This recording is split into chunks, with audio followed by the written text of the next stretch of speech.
hardware error. Fantastic.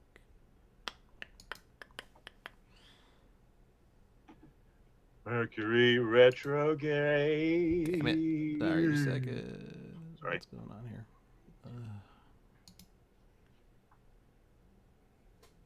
Oh, I guess I'm live now. Okay, whatever. Let's bring it up.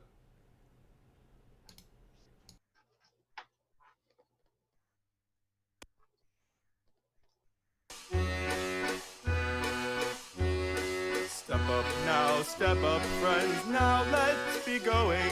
For here in the midway a strange wind is blowing. Where the lights are brighter, the laughter is knowing.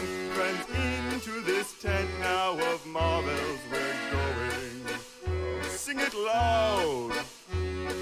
Ballyhoo, bally high, sing it low and sing it high.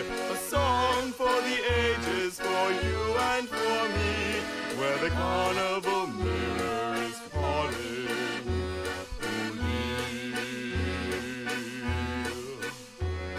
Step up now, step up, friends, now let's be going. For here in the midway a strange wind is blowing. Where the lights are brighter and the laughter is knowing. Friends, into this tent now of marvels we're going. Sing it loud. Ballyhoo, bally high, sing it low and sing it high. A song for the ages, for you and for me, where the carnival mirror is calling.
Doing all right. All right, all right. Good to be here. Doing fine.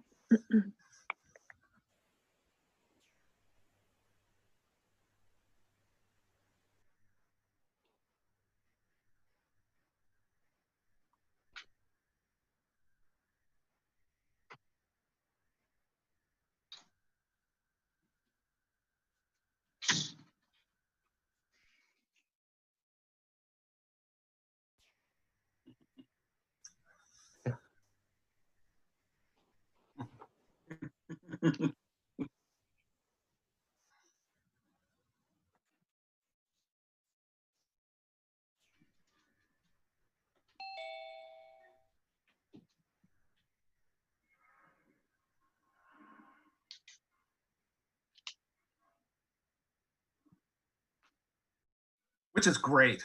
I love that. I really do. It is really fun. It's been such a while since I've gotten to play with people that haven't been playing forever and ever. So it's so much fun to see how things kind of go differently and how their brains work. 'Cause I think, I don't know, maybe I'm speaking for Mark here a little bit, but I feel like you kind of get into this mode where you understand the pacing and you know what to expect and what happens next. And then you get someone that comes in from the side and is just like, I'm gonna fucking dive into a hole. And you're like, okay, why wouldn't, yeah. And it's such a yes and moment. I'm talking about diving into a can. Oh, we're diving into that hole. We're definitely diving into that hole. Diving into the hole. We're just, a little pleasure delays never hurts. You know? That's right.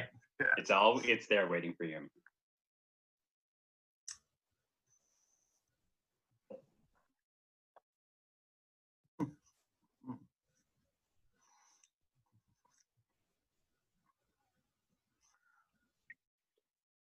Yay.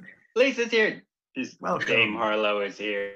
I thought we were going on at noon, y'all. Right, yeah, I'm I sorry. know. Around the house, scratching my balls, going, oh, I gotta get this shit together. Oh my God, I'm so sorry to be late. No, Darn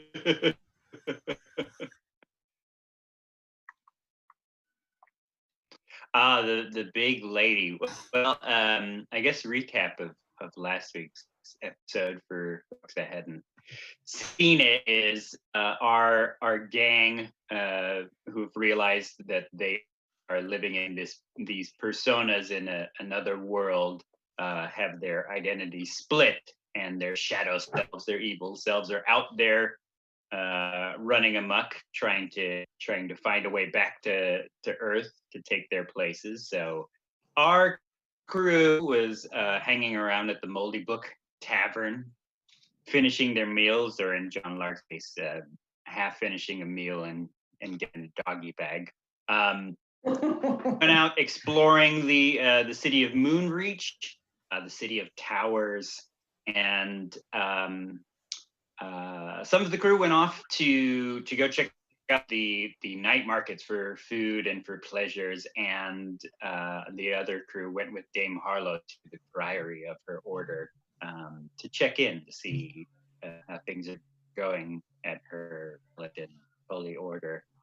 And that group stumbled upon a immense, gigantic, or titanic woman who was reclining with her hand in a canyon. Is she colossal? Is kind of being built all around her. She is a colossal being. Colossal. And found out that she dropped her ring in that canyon many, many years ago, thousands of years ago, and she reached down to try to get it back, and it got stuck. And and she has the city built up around her, or parts of the city built up around her, and she's resigned to that. She's patient. She's fumbling around down there with her hand to see if she can find the ring, and she says she can magically see it with her hand, and there's some sort of temple that's now been built up her hand on the far side of this city. So in another portion of the city, there is a temple built up around this giantess's hand, maybe around her ring. And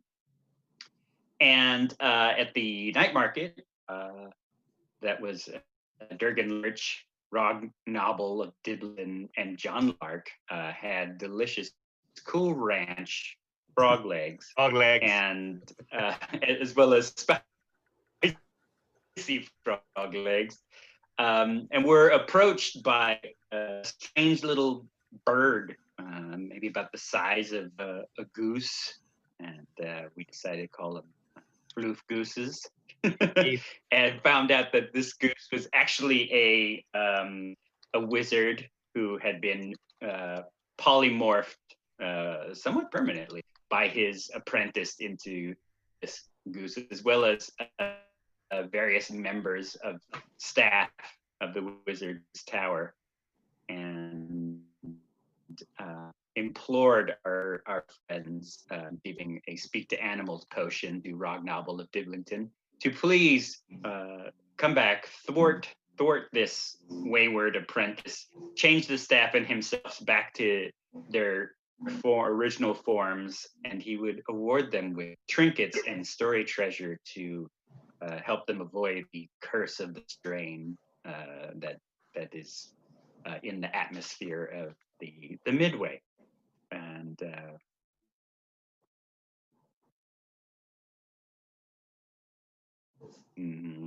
Yes. yeah, they did.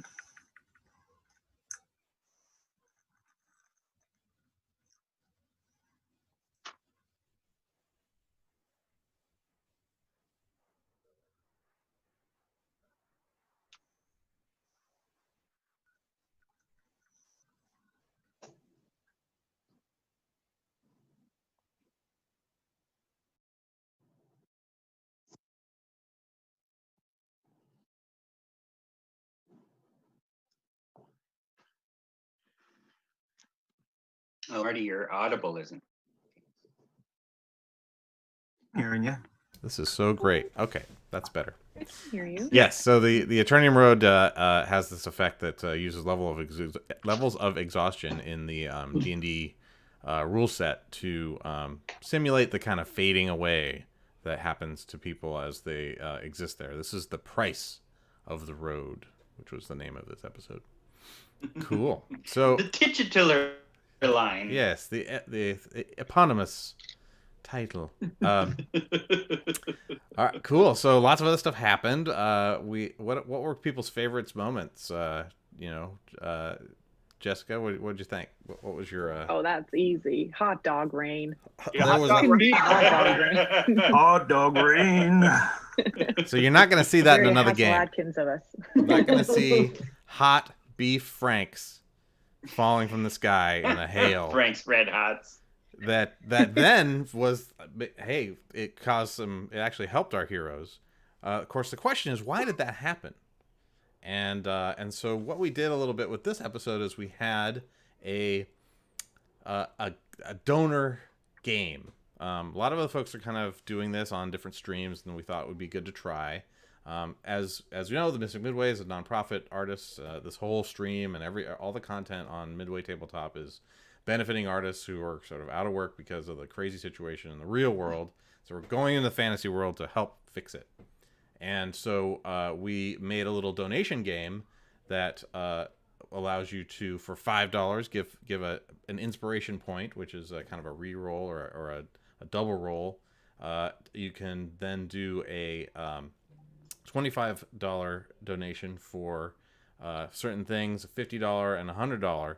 And someone dropped $100 on the stream for the Suddenly story game effect, wherein we pull one of these story cards, and that causes, because of the magical nature of the environment of the Aternium Road, weather in the Aternium Road is a little stranger and weirder than in our. It's not just rain, it's not just fog, it's not just that sort of thing. You can actually feel emotions as the weather rolls through you, and when we pull a story card, that happens. A big front moves through, and what it does can be extremely strange. And so we pulled the Hobo King. Now, the Hobo King is a very important character in the Mystic Midway, and Scott, being the lore expert, I wonder if you want to talk a little bit about the Hobo King and why a hot hail of franks accompanies him when his card was pulled in this situation. Right. Am I audible? Yep, we are. Okay. Yes. Yeah, that was quite a moment. Yeah, the Hobo King is sort of one of the first characters you encounter on the way into the Midway. He represents the power of story and the value of story and the gold that stories represent. He himself has almost nothing except his stories, which are sort of his precious, valued belongings. And in this context, it makes perfect sense because with the story drain occurring, it's like the Hobo King's like, all right, time to get it on and get your story on and, work together and dive deep and dive into your character and, what are the best stories that you can, create and generate. And this moment too, it felt like it was kind of like a blessing, and he was also urging us because the party had been sort of bifurcated. And at that point was when we kind of we were able to divide and conquer and kind of leap into action as, a team and kind of go after a singular goal using our powers and, kind of incorporating. So that was cool. It was a really apropos moment. It felt like, yeah. Yeah. And so now, of course, as will happen a lot in the stream, we will be adding a hot beef Frank Hale spell to the Franks, canon.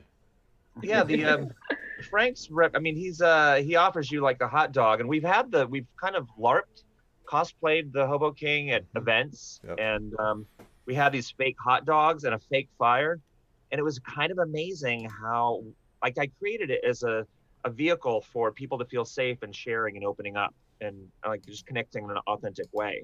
And so I made these fake hot dogs, and the idea was getting Frank, or a play on words with Frank and beans. And I love it.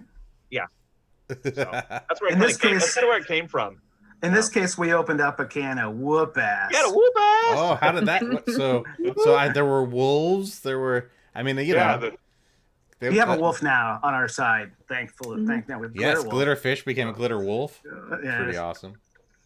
we said her violet wand and the thunderclap, and it was Mhm. the Epic. badassery.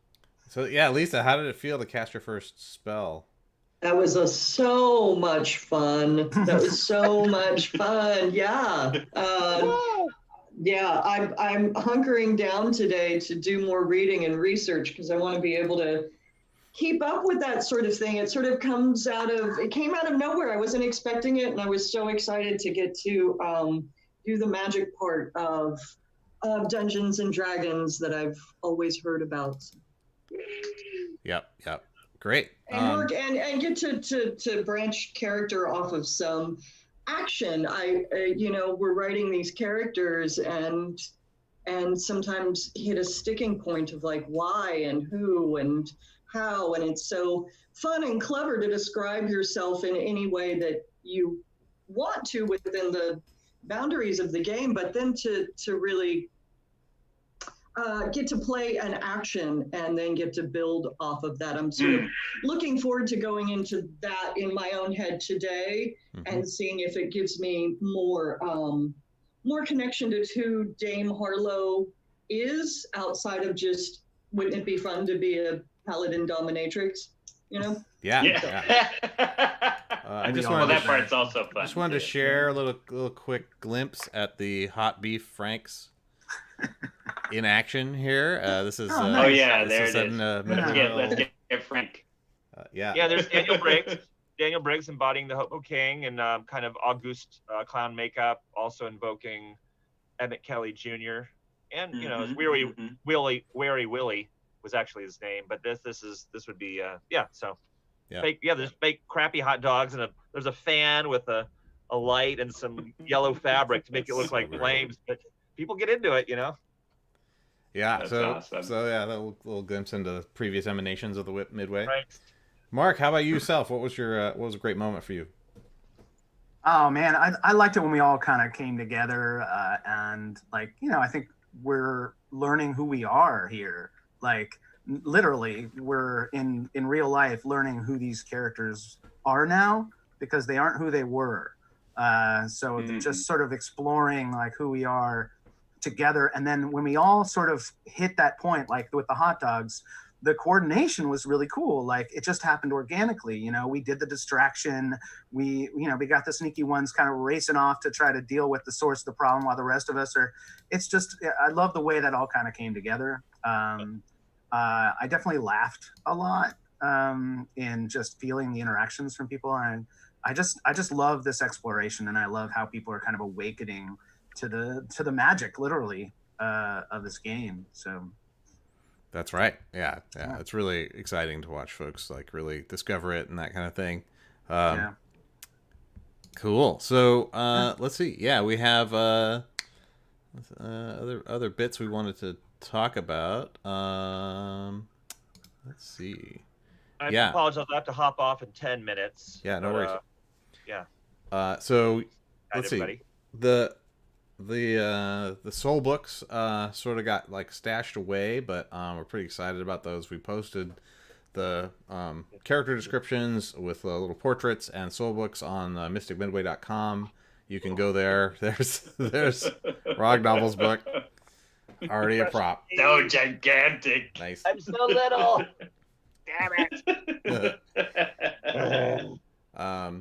And again, that's one of those things that Marcus just like popped in and is just so cool and like lets people sort of lets our players really like help figure themselves out as they get into that. But the the idea of soul books and the rules around them are going to be something that we put into the D&D 5e sort of supplement that we're writing, and I'm pretty excited about that because you don't want someone else to get a hold of your soul book.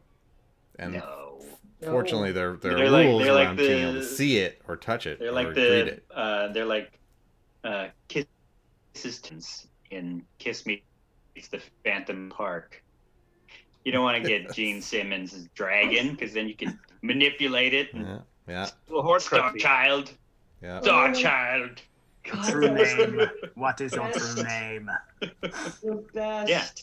They're not only your characters like little fun chronicles, story guides, or not necessarily guides. They're filling in your lore, but they're also a part of you. So, and we did notice that people are able to look and read each other's books. You just can't open it up, but that doesn't say a weird split part of yourself, meaning your shadow selves, couldn't pick up your own book, open it up, and manipulate it. So Maybe that's Ooh, already I missed happened. that. guard your books well. Well, that's why the books were hiding in the first episode, right? They were hiding from the shadow selves in the. They in were the hiding bookstore. from the shadow selves because their obedient puppy tomes realized that these were not who they were meant for. They were meant for our intrepid heroes here.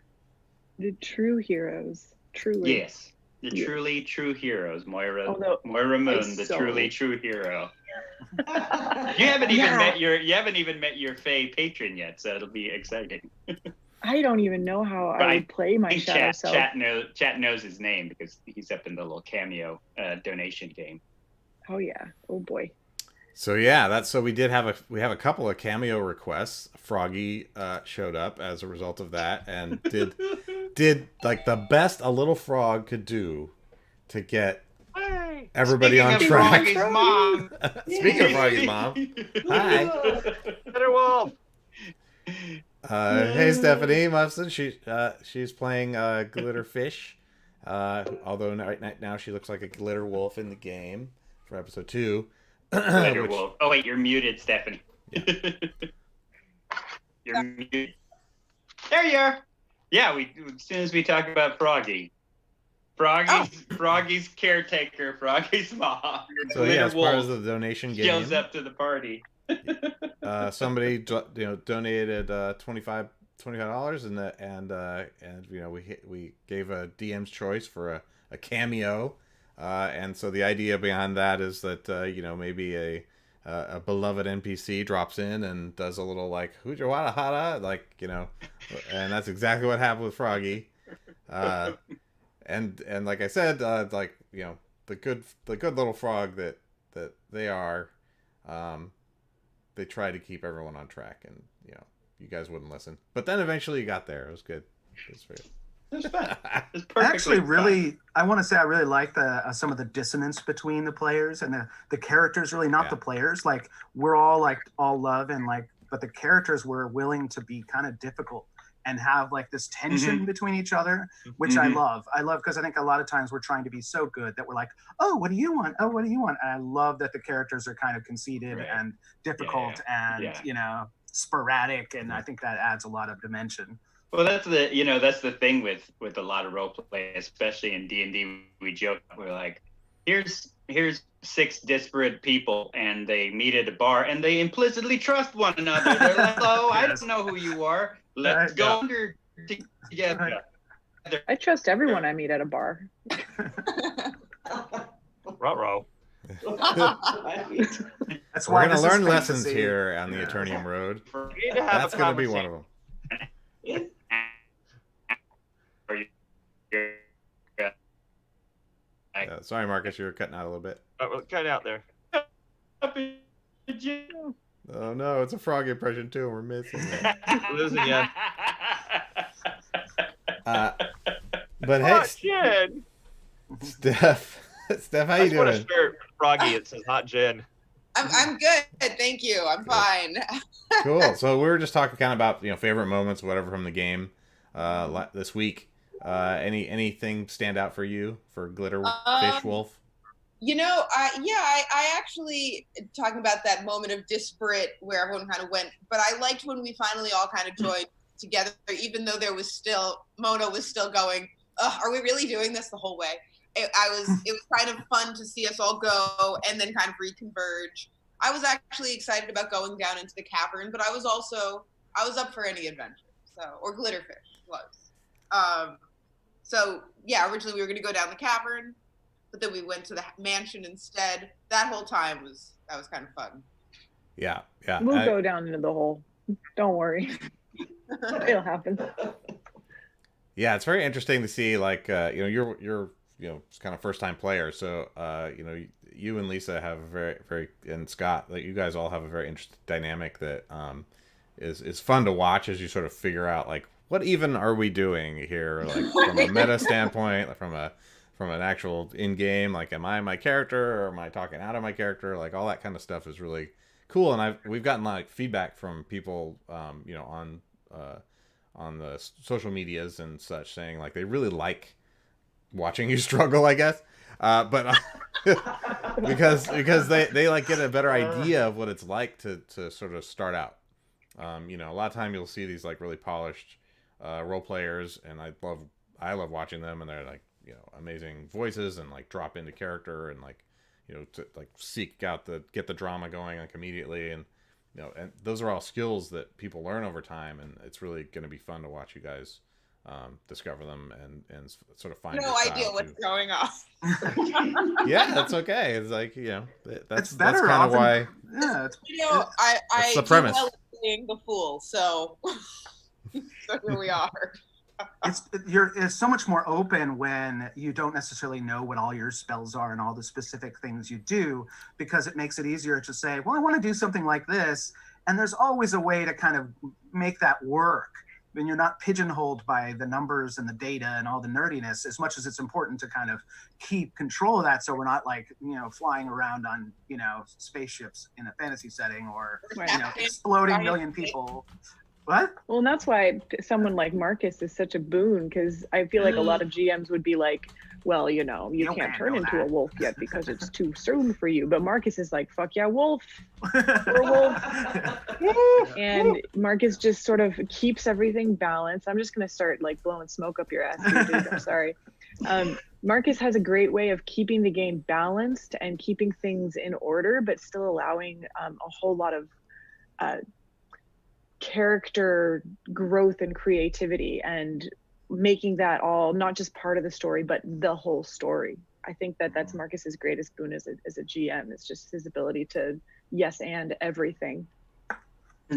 Yeah, I do yes and a whole lot. Yeah. Well, I mean, I don't, people aren't tuning in, and even if we weren't doing that, if we were just playing around a table together without being on stream or live, like, you didn't show up to the game, or at least that's how I run it. You didn't show up to the game to have me stifle you and sit constantly being like, well, let me show you how this works, and let me unfold my grand, beautiful story in front of you that you can't interfere with your magical, cool person. I'd rather have you like go and explore. Now there's limits. I could be like, hey, but I'd rather have you like Glitterfish is described as a fish Pippi Longstocking. She's like a fish girl, and be like, well, no, druids can only be like, you can only fully turn into an animal, he's doing or an you can impression of only me right be, now, by the way. yeah, be a person. And for me, I'm like, we're in the midway. You're in this big, weird fantasy, Bosch crazy world. Of course, Glitterfish. It's like, yeah, I'm a half fish girl. So that's like fine. It doesn't interfere with who she is. You can be what you want. You can't be like, and now I'm a dragon. I'm like, well, okay, hold on a second. Dragons are super cool and powerful. Let's work up to it. Fish, baby dragon, like a little baby carp. Maybe you're a little baby dragon. That's fine. Little dragon. Sorry, Stephanie, I cut you off. You were about to say something, and I was yammering. Oh, that's okay. You were just further clarifying what I was going to say, which is I don't think I would want to play that way. I think what's fun about it is that this is very loosely draped around an idea that I still don't fully understand. Well, is it that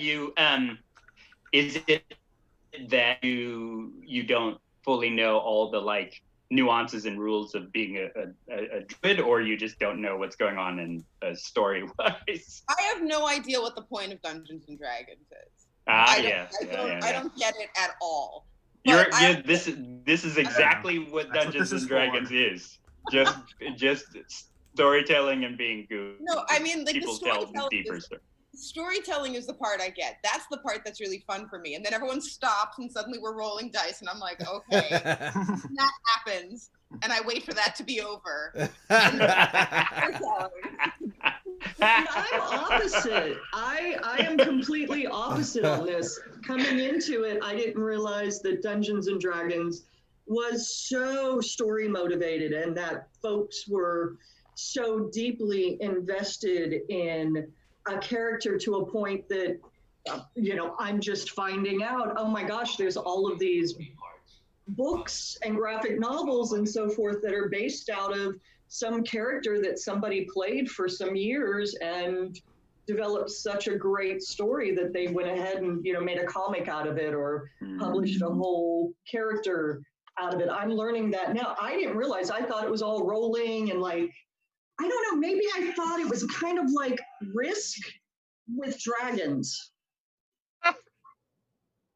Yeah, radio stations coming in. On the whole dice thing, I wanted to just throw in that I think they are a storytelling element. They essentially allow a random factor to sort of help make decisions in the story. And it really throws you for a loop because I could be like, I am this awesome hero. I'm going to do this awesome thing. Watch me roll. And I roll a 1. I'm like, okay, you kind of were going for the awesome hero thing now, but you can't do that. You're going to have to change. And so it allows this random, dice god of chaos to sort of give me a note and tell me like where I'm going in the next interaction. And that can be really nerdy, and it can be like a Monopoly game where it's just like everyone is role playing like ROLL, and that can be really tedious. And there are game tables, which I enjoy, that are very strategic, and it's all about the numbers and everyone's just trying to win and get through it together. And there's still a collection, but it's not so much storytelling. So there's this continuum. Did you win, D? Is anyone winning D&D? Did you win? Yes. Yes. So, but I do see how the dice can get cumbersome sometimes, but they are magical as well. And I think the more we can kind of automate and make that easier for everybody, that's gonna be D&D Beyond, for instance. I'm not pitching, but it's really opening things up to people that were used to having to look through pages and figure things out, and now it's all kind of laid out real nice. The days of being a kid and having 6 books next to you, right, running a game, and then having to hand 3 other books to your friend to be like, right, okay, you do this, whereas you can just click on stuff and I do that. That's fine. No, I can't give you the Fiend Folio because I need to keep the Fiend Folio right here. You keep eating Cheetos and getting it on my Fiend Folio. Oh my God. Oh my God, that's first D&D book I ever bought. That was the first book I bought, was the Fiend Folio. Rightfully so. It was weird. It was weird. Yeah, so I mean that I love the fact that there's like the two interpretation between Steph and Lisa, that the storytelling is one thing, it's the dice that's weird, and then Lisa was like, oh, I thought it's just this math game and didn't realize that there's storytelling, and it could be played as both. It could be played as a happy middle ground. It could be, I think that's the thing that I've always liked. I've been a goofy little improv actor since I was a kid, and then I discovered this game and realized that there's a game around it, around my goofy make-believe thing. And then I was like, oh, I go to college for this, and I get a degree in improv acting, and then I don't do work because that doesn't really matter. But that's whatever. But yeah, I love that there's also dice involved, because dice can be this audience outside, of your improv thing. When you say like, oh, I need an adverb, and the dice will throw you an adverb by rolling you a 1 or a 2 or a 20, and you're like, I gotta roll with that. I gotta think on my feet, and that's the game part about it that I love too. So I just don't ever want you guys to feel like you're ever gonna feel either bogged down by too many rules, or feel like you can't do anything because you're like, oh, am I going to do this wrong? And like, you can always go for it, and then we can discuss, work around it, and turn into a wolffish girl and and talk to fleef geese. What was the plural we decided on for that? Yeah, fleef. Fleef geese. There's a floof. A floof goose is a Floof single goose. Right. Yes, It's very important for canon. And then fleef geese is the collective. A flock of They are fleef a geese.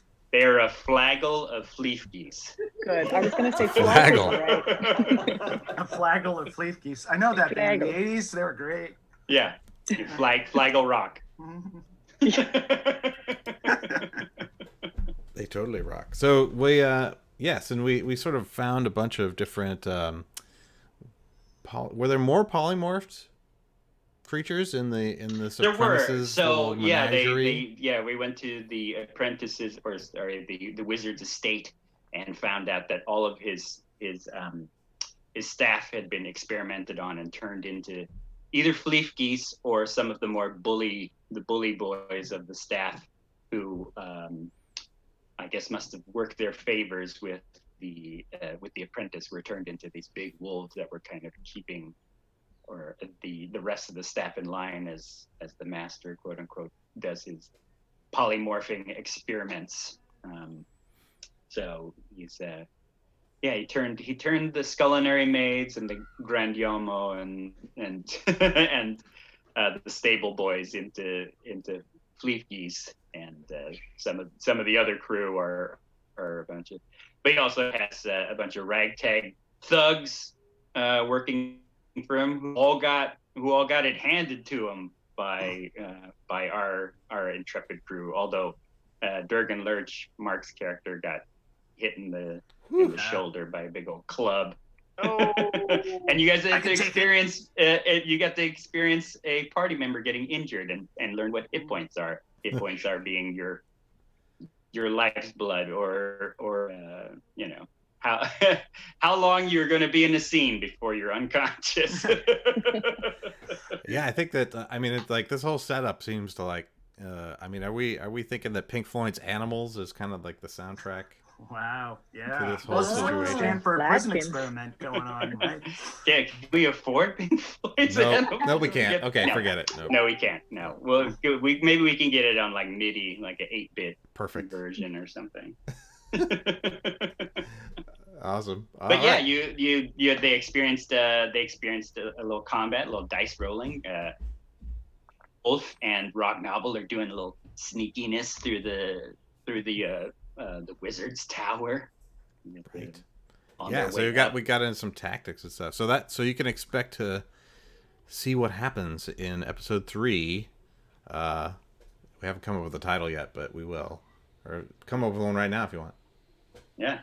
Chat could come up with a title. Oh yeah. the facing of the tower.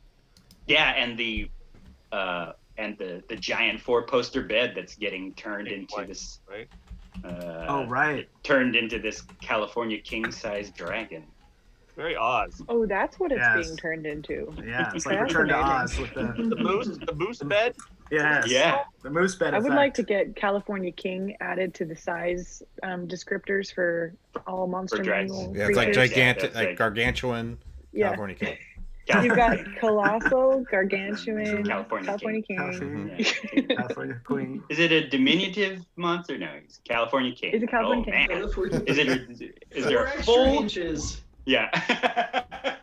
Twin size? No. Twin size. I was a little sad, but it will be there for whenever you want. You didn't get to go into the priory of your. Oh man, I wanted to paladin see order. that too. So Oh, man. it's there. It has now been added to the scenery. I got to write it up, but. Well, you especially do now, because Yeah. that's the next place we're going. Yes. Yeah. Right We'll need after the I conquer the blessings. apprentice. So is the title of the episode A Priori? That's a little philosophy. That's too much. Oh. That's too much. Nice. All right. And I love we're talking about like some of my highlights is I love where the players are going. I was like, oh, I'm gonna set this thing up, and there's this giantess, and she's like, oh yeah, my hand is stuck. It's in another part of the city. If you go to that place, and I jumped down the canyon. I'm like, what? No, wait. I was like, sure, let's take that road. That road could do that too. that sounds amazing. I was like, oh yeah, here's my breadcrumbs of a quest to be like, oh yeah, go explore the city, learn more about the city, and you might happen upon people with a giant's hand. And no, okay, right, down a candy, wonderful. I'll start writing that up right now too. So let me read. You saw a little bit of the panic on my face. It's like, oh, that's cool. Yeah, it's very big. It's dark. You might need the rest of the party. Scribble, scribble, scribble. By the way, I'm a little bit like that in real life too. I know. I was sensing that. Sooner or later, Froggy would have been like, "Hey, boss, no." You're a mountain goat. The rest of the crew's not. They're just people. I thought a goat was a really good option. Yeah, I know. The fact that you turned into a goat is perfect because yeah. Yeah. I can't wait till you discover you can turn into dinosaurs. It's gonna be great. Yeah. What? I do think we're all the same. Like, we're all expressing an element of ourselves in these characters. Like, I think it's undeniably an essential part of this. And I know we've talked about, like, kind of the psychological kind of Jungian journey of all of this. I think that's something worth discussing at some point, because I think we are essentially ourselves. There's an element of me that's like a mechanic guy, even though it's a fake background, there is an element of it that is part of myself. Okay, great. I think that's what's most interesting to me. Yeah, me too. Yeah, and that's the other point of D&D sometimes too, Steph, is is storytelling and putting a little bit of yourself into this character and being like, exploring it a bit. Yeah. All right, cool. Well, it sounds like Chad is stuck on hot dogs, so there might have to be another hot beef hail. Hot dog. Is that that could potentially be the title of third episode? Is hell is for hot dogs, or right? Wow. Okay. Chat is very creative. I'm gonna give him that. There's no wrong answers in brainstorms. Chat.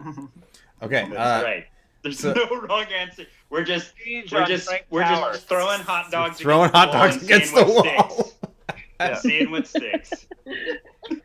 Oh my god! Wait, but really quick though, Marty, is that gonna be a spell that I can cast again? And if so, yes.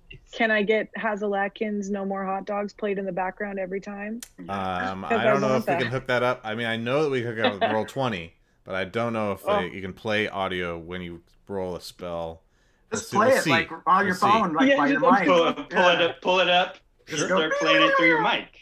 Sure. No, I feel like it's going to be kind of a first level spell that's, it causes difficult terrain. It's kind of like an entangle. Hot beef hail. It's just a reskinned. But it had a great distracting effect. As I remember, like there was some crazy roll with the wolves. I mean, which totally made sense because they were just like hot dogs. Shit. Oh yeah, I remember it being a crazy roll in a bad way. They were like hot dogs. That's true. I rolled a 20 to ignore the hot dogs. Yeah, but the wolves loved the hot dogs. Yeah. So that reminded me. What did you all? I guess you can't see it. I guess you would. How did you feel about rolling the 3D dice? For me, I loved the way it looked. I loved it. I'm happy to cool. do it. It's nice. It's a nice effect. I know. But I totally get people want to roll their own dice. Oh yeah. Speaking of rolling their own dice, somebody did that for the first time. Second time? Yeah. Second time. Lisa, did you roll your dice? You finally got to roll different physical die. Everybody I get to unbox my dice. And I think I was catching shit because I remember the craps thing and the which dice do I use? The 6-sided die. And it was the one you use for craps, and I was drunk when I played craps, and somebody pointed out that might be the case Thursday as well or Friday as well. I just like it that it goes to your geometry skills where I was like, look for the cube, and then. I mean, whereas if I had said, look for the icosahedron, it would have been like, I don't know what you're talking about. Yeah, sorry, Mark. What was it? It's the what's it called? The icosahedron or a dodecahedron is the 12-sided dodecahedron. Dice. Get it twisted. Yeah. Don't get it twisted. 2-sided die. There's a two-sided die. It's a quarter. There is a quarter two-sided die that I can roll. It's this weird, like, Yeah. Or you could just flip a coin. non-Euclidean looking one. Yeah. Yes or no, right? Yeah. Right. Yeah. That, I do have a two-sided physical die from Oh. Dungeon Crawl Classic. Mhm. My See? junkie die. Chat says I was right. Thanks, chat. What were you right about? Icosahedron. Saucehedron. Yeah. Anyway, Yeah. Sorry. so we're hitting the 15-minute mark. I want to make sure we have enough time for people to promote stuff, and so on. So if anybody wants to talk up cool projects or even just recommended things that you saw in the last week, like movies or that kind of thing, let's feel free. Yes, Stephanie. I want to know why I had never heard of Dirk Gently's Holistic Detective Agency. Oh, the show? Oh, it should be. Wow, how did you It should not? go on much It's a great longer. show. Yeah, it's a great show. Watching it, I devoured it, and I am Yeah. like, how has nobody ever told me about this? Yeah, the I book's just- great too. Yeah, the and I books are feel really like good. this is the crowd that might Yeah. appreciate it. Yeah. Yeah, it's similar. It's kind of a similar vein to this, where there's this sort of other world that we're kind of passing in and out of, and while the mundane, it's very similar. I think it's good reading. Yeah. Yeah, That's So I am love I that. the That's only right. one that didn't know about this? Did you all know about this already? Mm-hmm.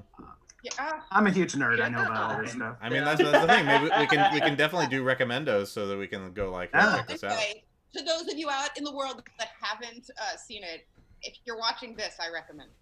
That's great. Nice. I mean, there's All right, shows Dirk that there's shows that play on that. Like Dark is another example where there's sort of this other kind of side, or Stranger Things played on that. Yeah. It just seems to be a running theme in a lot of elements, where there's this sort of other world. Another really good one is Yeah. The Loop. Yeah.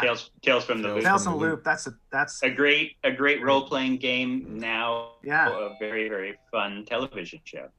also John known Lark as, is here. Oh, hey. All right. John Lark's He's a here. Ghostbuster. John Lark's here as a He Ghostbuster. ain't afraid Which of no Ghostbuster are you? Are you Egon? You're, Bankman? muted, sir. He's You're muted. muted. Still muted. Oh, Oh, he's the new Ariola. Ghostbuster. He's Slimer. I'm dressed for the job I want. Thank you very much. Yeah, that's what you gotta do. I do still want to run a Monster of the Week Ghostbusters, though. Oh, that'd be super fun. Oh, I'm in. That's yeah. great. that sounds ideal. Cool. Marcus, I think Scott, you had something to talk about that was happening at the DNA. well, yeah. Oh, Me, right. Dame Harlow and John Lark are going to be throwing down for the 7th anniversary of Turbo Drive. I've been down there projection mapping. Let me screen share. This is kind of work in progress. Oh, disabled. You have to enable me to share screen, Marty. Yep. Yeah, I saw a Go for skip it. what you Give it a posted. big luminous freak out. Let's see, is it right? I think this is it. You can see that? Yeah.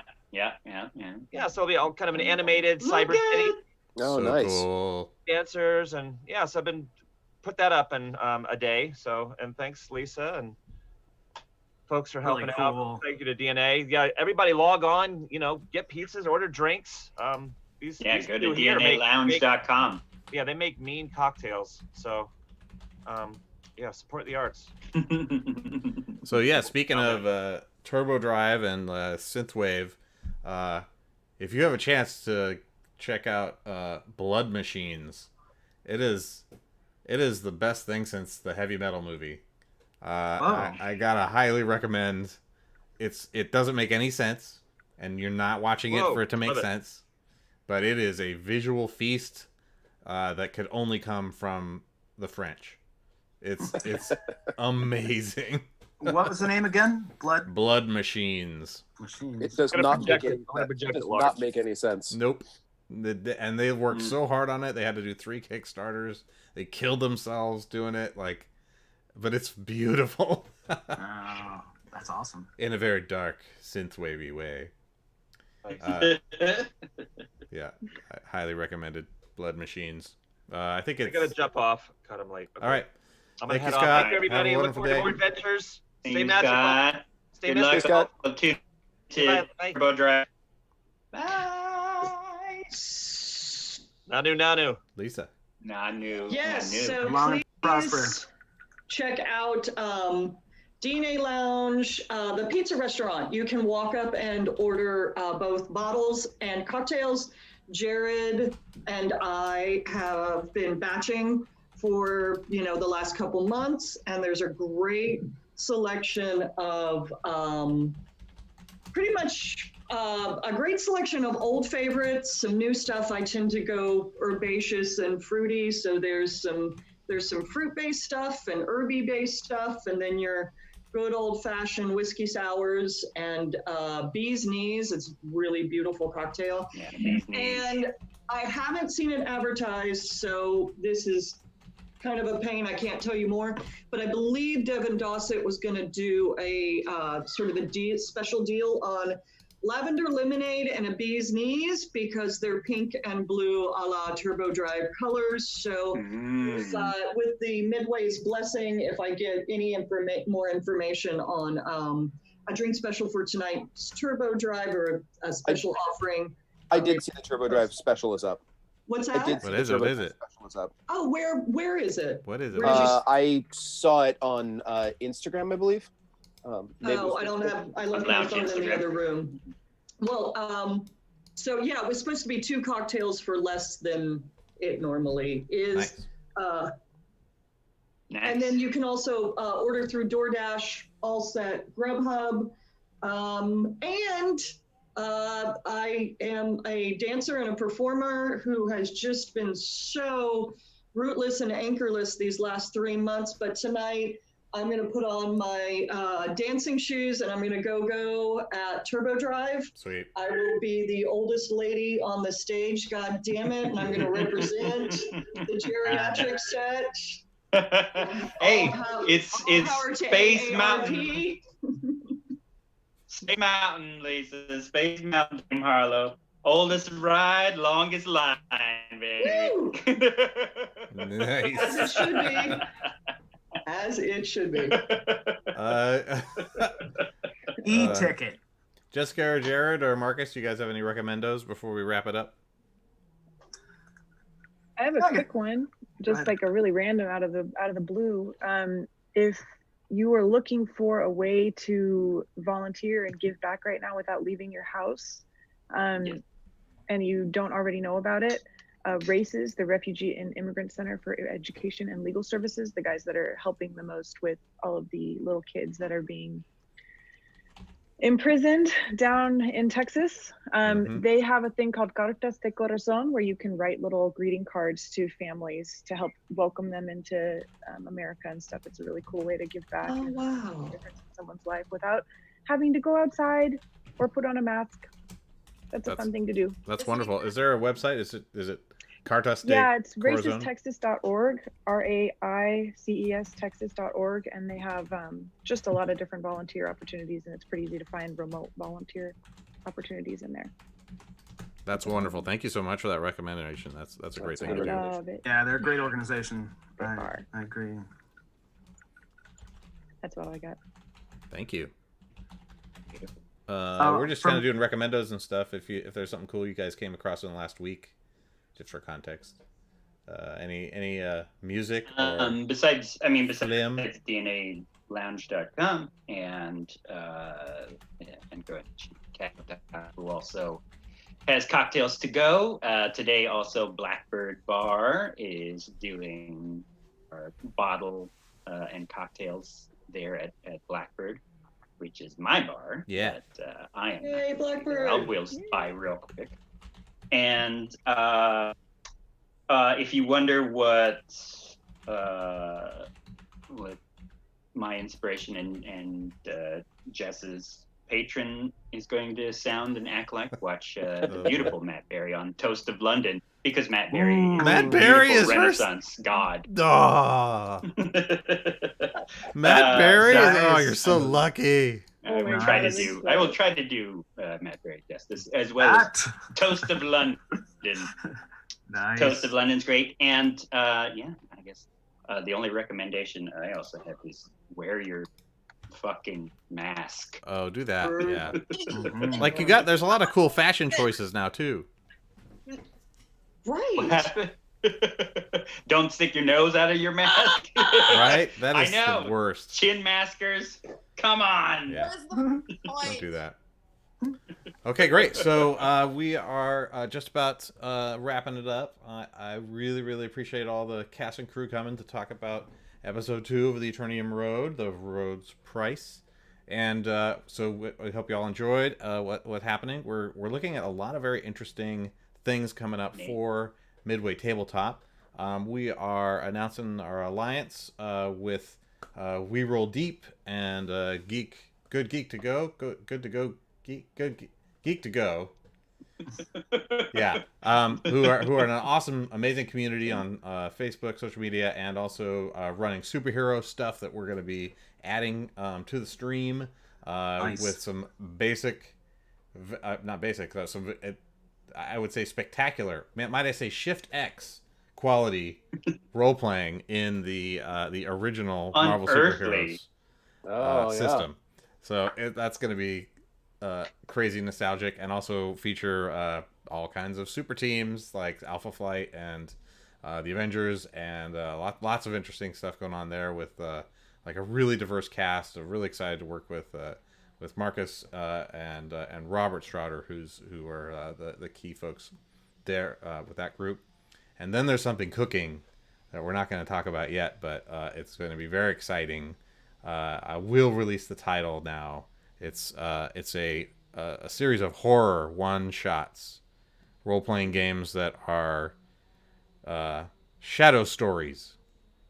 So expect more about that from some of the most amazing GMs that I know in the world.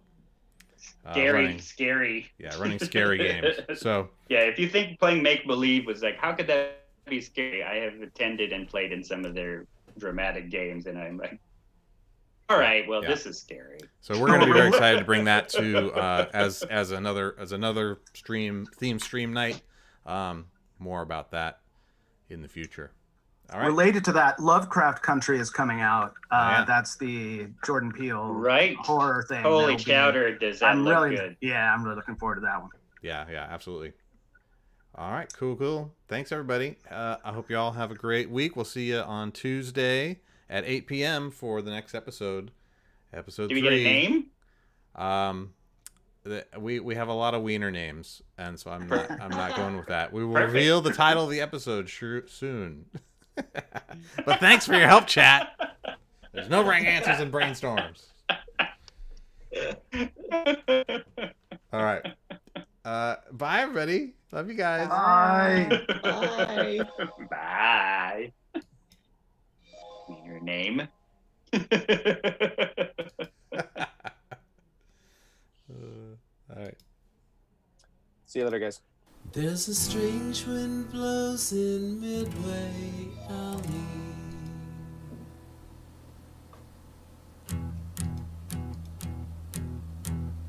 Hello, Are we still in the air? hello, come a long way.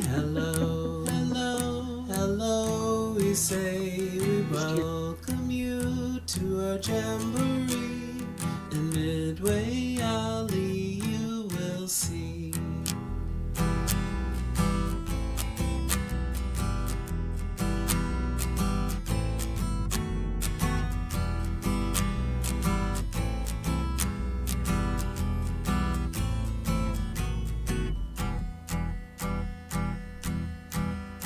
There's a portal to take you to a land of faith.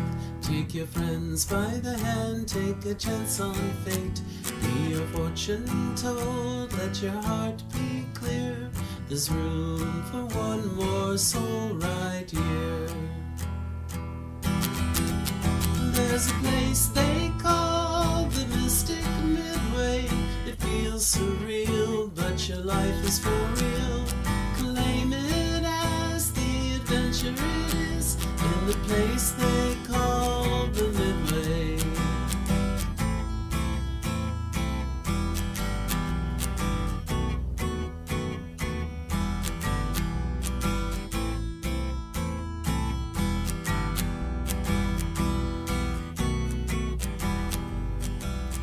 Choose your ground and choose your name. Step in inside this picture frame. Everybody loves a game in the place they call the Midway. Where is this place and what's the price? What is your mystic fire bright? The call to adventure is calling tonight in the place they call